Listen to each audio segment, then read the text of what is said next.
Ooh.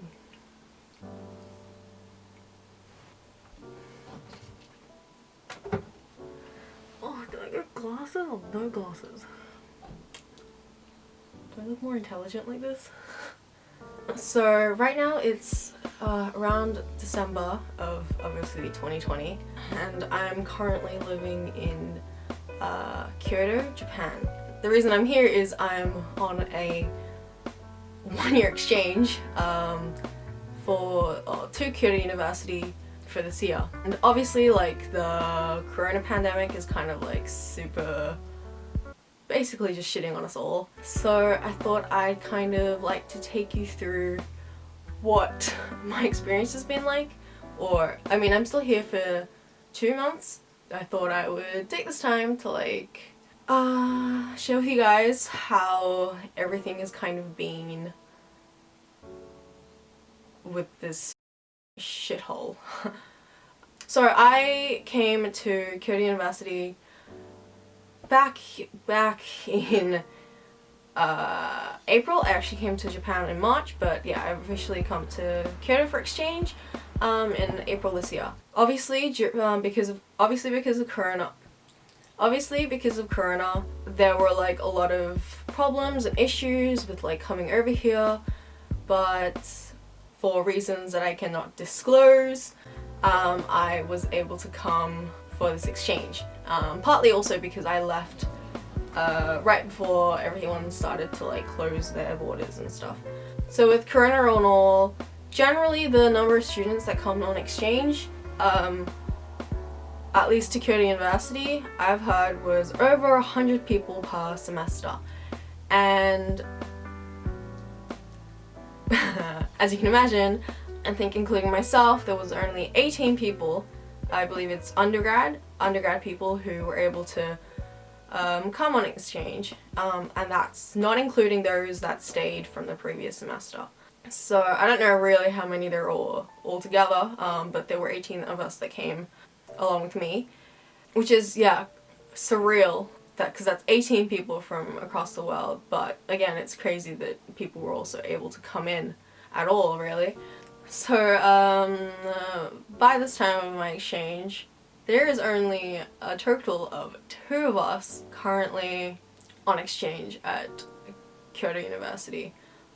Me and one other person, mostly because no one was allowed to come in and we were the only ones that stayed. So unfortunately I don't know who the other person is.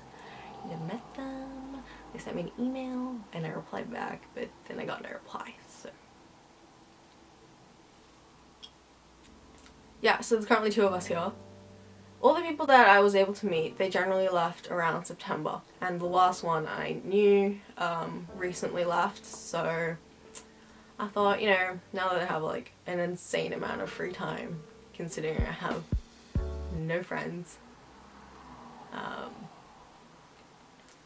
and no one to talk to, let me just talk to a camera instead, am I right? Yeah, so here I am talking to you guys.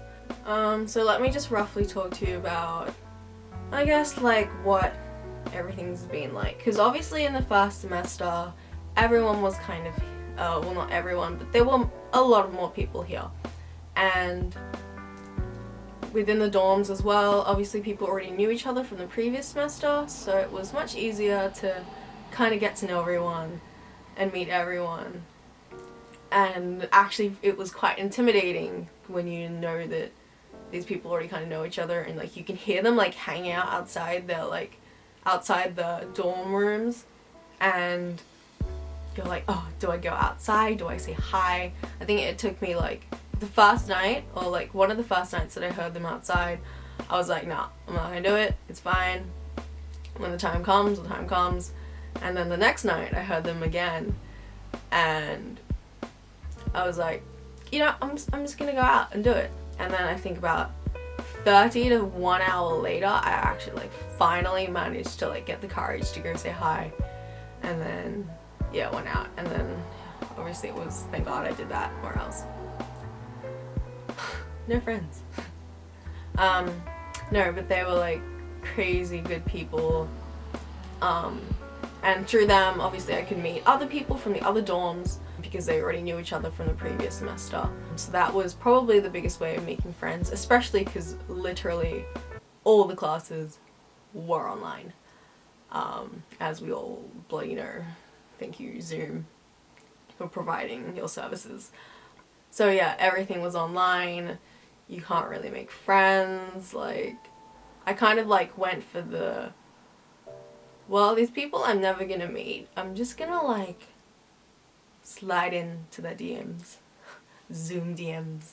I just sent like a private message being like, hey, I'm an exchange student.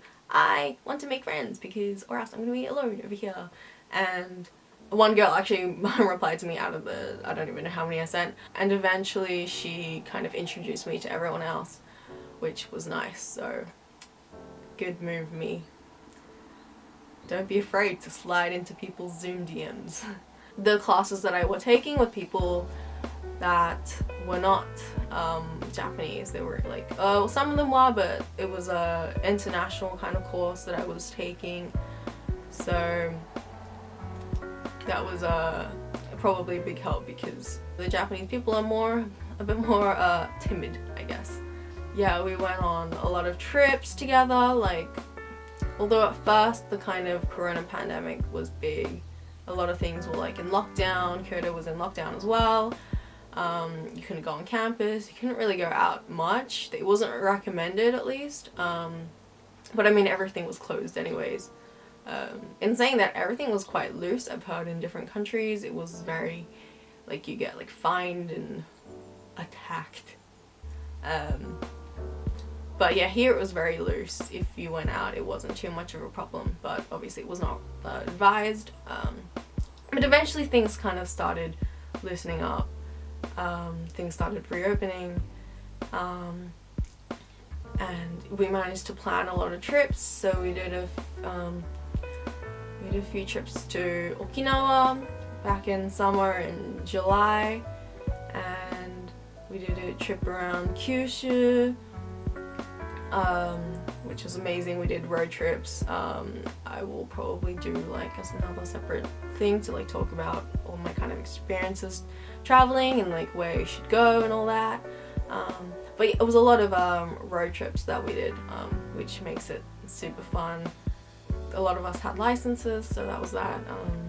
Lots of traveling. I guess that's like the biggest part of exchange, and it was good that Corona didn't really, I guess, what's the flippin' word? Didn't hinder, I guess, the experience of being able to travel. And then, yeah, other trips to Nagoya, Kanazawa, Mie. I know my few friends went to Hiroshima. I also have plans to go to Hokkaido once winter hits, so hopefully that will happen. So at the moment, my current situation is just like,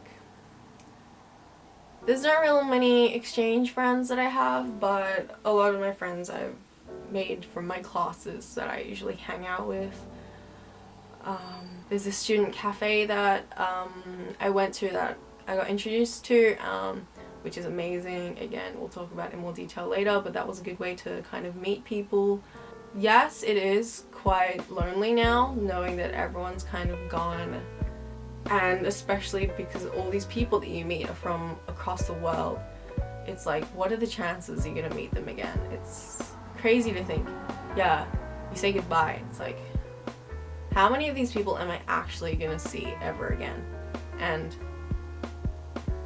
even one of them is like one of my friends, is one of the people that I spent pretty much every day here, but she lives in Israel, so it's like, how am I gonna even see her and all that kind of stuff, which is, yeah, it's crazy to think about, but hopefully a lot of us can come back to Japan and kind of meet.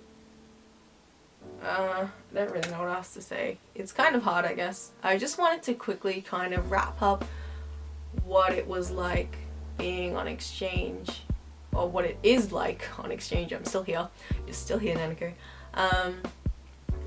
On exchange during such like a global pandemic and with little people around, I guess. yeah, hopefully if you do stay tuned, I'll eventually start posting more about my like recommendations of food in Kyoto, or autumn recommendations, or things that you should keep in mind when you want to travel around Japan as an exchange student, all that kind of stuff. So anyways, that's kind of where I'm heading right now. Hopefully it will go smoothly. So yeah, that's about it. Thank you for listening before this gets very long. Yeah, hey, that's about it. Peace out. I just realized I look like a fucking potato with my glasses on, so apologies.